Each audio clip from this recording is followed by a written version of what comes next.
Stop, don't scroll. If you build anything in the modern world, cars, solar panels, data centers, your entire production line has one silent dependency. Not oil, not lithium, not even copper, silver. And right now, silver is not behaving like a commodity. It's behaving like a controlled substance.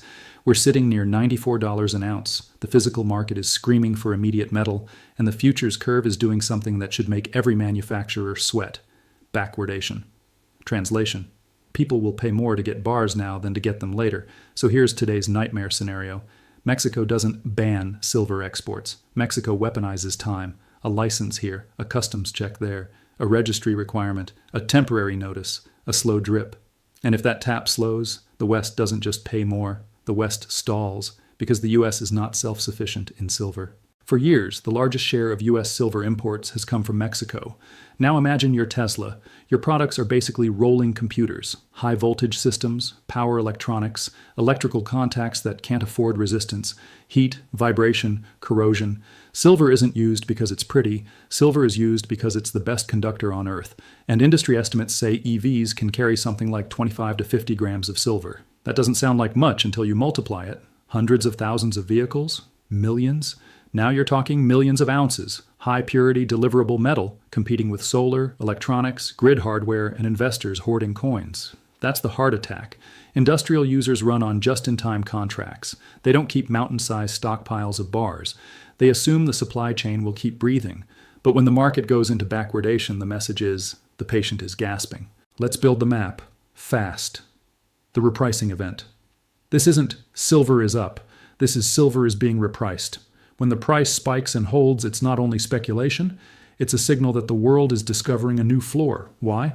Because silver is now two things at once, a monetary panic hedge and an industrial bottleneck. Those two forces normally take turns. Right now, they're stacking. Investors rush in because they don't trust paper. Manufacturers rush in because they can't ship product without metal. Both of them hit the same door, and the door is narrow. Mexico's lever. Here's the part that's hard for people to accept. Mexico doesn't need a dramatic headline. Mexico can simply tighten export friction. Silver exports already live inside regulatory machinery, registries, permits, compliance. If Mexico decides domestic priorities come first, its own energy transition, its own manufacturing, its own political leverage, then the fastest way to win is to slow everyone else down. It's not a shutdown, it's a choke. And in a backwardated market, time is price. 1 extra week at the border? That's not a delay. That's an auction. Because if Tesla needs bars for a factory schedule, they can't wait for next month's delivery. They have to bid against everyone today. Inventory at zero doesn't mean none exists. Here's where the media gets it wrong. You'll hear, COMEX inventory is gone. What that usually means is the registered category, the pile that's actually deliverable against contracts, falls to operational lows. There may still be metal in the system, but it's not sitting there with a bow on it. It's owned, it's earmarked, it's locked behind someone else's balance sheet. It's eligible, not registered. It's metal that exists, but not for you. So when the market smells stress, the game changes. Contracts are no longer a promise. Contracts become a queue, and the moment too many players try to step from paper into physical, you find out what's real. Why Tesla feels this first. Tesla lives at the intersection of three brutal realities. 1, electrification is silver intensive. 2, green energy hardware is silver intensive. 3, modern consumer electronics are silver intensive. Solar panels use silver paste for conductivity. Grid upgrades use silver in switches, contacts, and protection equipment. Data centers need power distribution that doesn't fail. So Tesla isn't just fighting investors. Tesla is fighting the entire electrification era. And if Mexico is the biggest import source for the US, a bottleneck there becomes a bottleneck everywhere. COMEX delivery, LBMA flows, industrial contracts, refining schedules, assay delays, transport insurance. It's a chain, and every link has paperwork. The Musk calls for 1 million ounces. Test. Let's do the thought experiment. Say Tesla needs 1 million ounces of high-purity silver for production planning. They don't want promises. They want bars. In a normal market, you buy the contract, you hedge, you schedule deliveries. You're fine. In a stressed market, you get hit with 3 problems. Problem A, availability. Can you locate the bars in the right form, in the right place, right now? Problem B, timing. Can you actually move it across borders, through refineries, into the right warehouse without delays? Problem C, competition, because the same bars are being chased by solar manufacturers, electronics giants, and investors who have decided paper is a joke. So what happens? The price is no longer spot. The price becomes spot plus urgency, spot plus premium, spot plus shipping, spot plus time. And if you can't pay it, you don't get metal. You get excuses. What the West does next. If this is real, if Mexico tightens the tap while China and others restrict exports through licensing, then Western industry has only a few moves. 1. Pay up. Lock multi-year supply contracts at ugly prices. 2. Stockpile. Carry inventory on the balance sheet like it's ammo. 3. Substitute. Where possible, design around silver. But in many high-voltage contacts, you can't. 4. Relocate. Move manufacturing closer to supply. 5. Nationalize the problem, declare silver strategic, subsidize mining, fast-track refining, and fight over it like energy. None of those are quick, all of them are inflationary, and that's why this story matters, because silver isn't a trade, it's a permission slip for the modern world to function. Your checklist, watch the plumbing. If you want to track whether this nightmare is becoming reality, ignore the memes for a second and watch the plumbing. Watch physical premiums versus futures. Watch persistent backwardation. Watch COMEX registered levels and daily withdrawals. Watch delivery chatter. Who is taking bars, not just rolling contracts. Watch Mexico's export rules, notices, and compliance friction.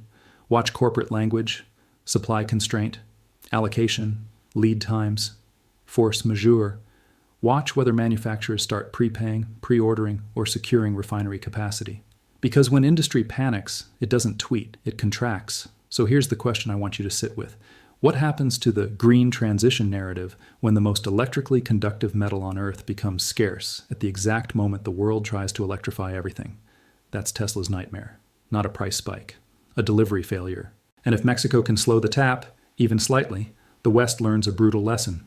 In the end, the future doesn't run on headlines. It runs on atoms. If you want a part 2 where I break down the exact chain, from Mexican export friction to COMEX delivery stress to industrial allocation, comment one word, delivery, not chart, delivery. Picture the scene. It's 2:17 a.m. in a glass office above a factory floor. A procurement manager has 3 screens open, a futures chart, a freight schedule, and a spreadsheet that controls a billion-dollar production plan. On the chart, silver is screaming higher. On the freight schedule, a shipment sits in pending documentation. On the spreadsheet, one missing component turns into one missing car, then 10,000 missing cars. And the terrifying part is this. The plant doesn't care about your opinion. The robots don't care about your macro thesis. They care about parts. They care about materials. They care about a bar of 1099 fine metal showing up on a date. That is why weaponized silver isn't conspiracy theater. It's supply chain physics. Now let's talk about this word that keeps showing up, backwardation. Why backwardation is a siren. In a normal commodity market, the future costs more than the present. That's called contango. It's storage, insurance, financing. It's the market saying, sure, we can deliver later, no problem. Backwardation is the opposite. Spot is higher than the future. The market is literally paying you to bring metal now. That means one of two things. Either the market expects prices to collapse soon, or the market is desperate for immediate supply. When backwardation shows up in a metal that is supposed to be abundant and liquid, it's a siren. It's the system confessing we are tight right now. And when you combine backwardation with elevated physical premiums, you get the same message in 2 different languages. Futures are paper, bars are oxygen. How time becomes a weapon. Most people hear export controls and imagine soldiers at a border. That's not how modern resource leverage works. Modern resource leverage is paperwork. It's an export registry that takes longer to approve. It's a notice requirement that forces pre-filing. It's an inspection that becomes mandatory for quality. It's a compliance audit that freezes a shipment. It's an automatic process that suddenly isn't automatic. Every step is defensible. Every step is boring. Every step is lethal to a just-in-time system, because manufacturers don't run on warehouses anymore. They run on schedule, and a schedule has no mercy. So when Mexico throttles supply, the effect is not a headline. The effect is a cascade, and once it starts, it spreads, quiet, fast, absolute. The math that makes this real. Let's put numbers on the fear. If an EV uses, say, 1 ounce give or take, you can dismiss it as small. But scale turns small into scarce. 1 million vehicles at 1 ounce is 1 million ounces. 2 million vehicles is 2 million ounces. Now add the rest of the auto sector. Add charging infrastructure. Add solar. Add consumer electronics. Add grid components. Silver is the connective tissue of electrification. And here's the cruelty. Unlike oil, you can't just switch suppliers overnight. Silver flows through refineries, through assay, through approved bars, through warehouses, through contracts. It has forms, standards, and bottlenecks. So when the market tightens, you don't just pay more, you wait, and waiting is what kills throughput. The warehouse illusion. Let me slow this down because this is where people get fooled. They look at an inventory number and think, that's the supply. No, that's the supply that is immediately deliverable under a specific rulebook. Registered inventory is not the same as all silver on Earth. Registered is silver that is sitting in the right place, in the right bar size, under the right custody, available for delivery against contracts. Eligible inventory is silver that meets specs but is privately owned. It's not for sale unless the owner decides it is. So when registered drops to operational lows, the system becomes fragile. A small wave of delivery demands can create a big problem. It's like a bank. The money exists until everyone asks for cash at once. And that's why industrial buyers are waking up, because industrial buyers can't accept cash settlement for a missing component. They need the metal. Why Elon can't just buy it? Here's the myth. Elon Musk is rich, he'll just buy the silver. Money doesn't solve a bottleneck if the bottleneck is custody, location, and timing. If bars are in the wrong place, you have to move them. If bars are held by someone else, you have to convince them to sell. If bars are trapped behind export friction, you have to outbid not just a trader, but the entire chain: freight, compliance, refining capacity, and opportunity cost. In a squeeze, the world discovers a new truth. The first buyer pays spot. The urgent buyer pays premium. The desperate buyer pays whatever clears the room.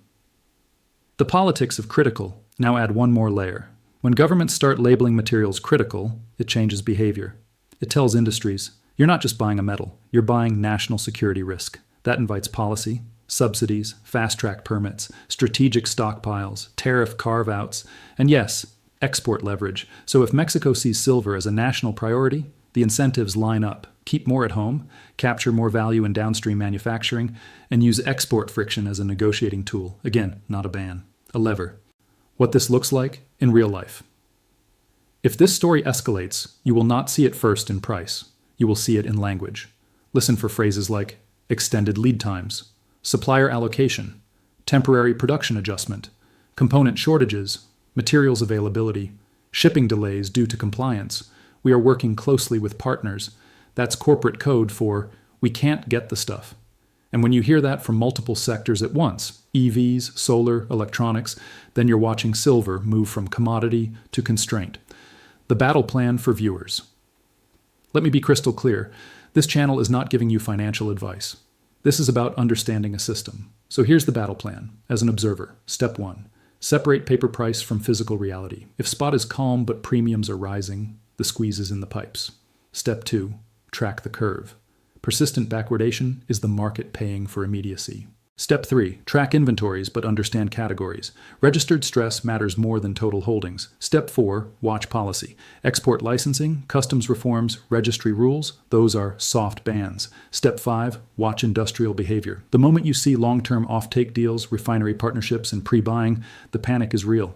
Because industry doesn't chase stories. Industry chases survival.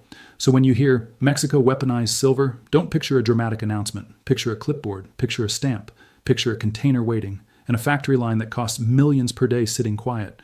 Because one metal didn't arrive. That's the nightmare. And that's why I keep saying, stop watching the chart like it's the truth. Watch the delivery, watch the atoms, watch the bottlenecks, because in 2026, the winner isn't the smartest trader. It's the buyer who secures supply before the door narrows.